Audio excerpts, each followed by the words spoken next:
as I have loved you. John 13:34. Love one another as I have loved you. John 13:34. Hallelujah. Praise the Lord Jesus Christ. Good morning, Team Jesus. Ngayon ay July 2, 2022. At July 2, 2025. Hallelujah. So, ano ngayon? Miyerkules. Diyan sa Pilipinas. Miyerkules. So, ito ang salita ng Diyos na isa sa aking pinapaalala ko sa aking sarili. Love one another as I have loved you. So, kailangan bilang tayo ay tagasunod ni Panginoon Jesucristo, mahalin natin ang bawat isa kagaya ng pagmamahal ni Panginoong Jesucristo sa atin.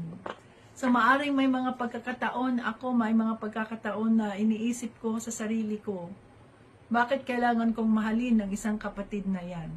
Bakit kailangan kong isakripisyo yung aking sariling kaligayahan, yung aking sariling comfort para sa isang kapatid na yan, para sa ministry ng Team Jesus, salip na unahin namin ang sarili naming comfort.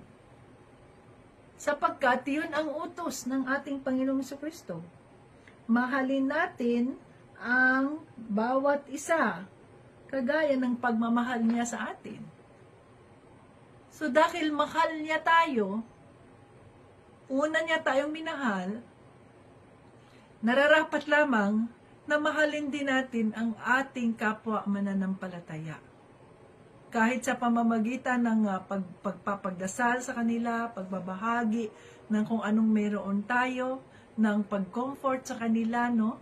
Kahit maliit na tulong, hindi yun mahalaga kung gaano kalaki, gaano kaliit ang tulong na maaari nating ibahagi, kundi ang mahalaga ay bukal sa puso nating ginagawa ito, sapagkat mahal natin si Panginoong Jesucristo at iyan ang kanyang utos, love one another as I have loved you. Kaya, mahalin natin ang ating kapwa mananampalataya at naiisipin natin na mahal ko siya sapagkat minahal din ako ni Panginoong Jesucristo. Hanggang sa muli, Jesus loves us and God bless us all. Bye-bye.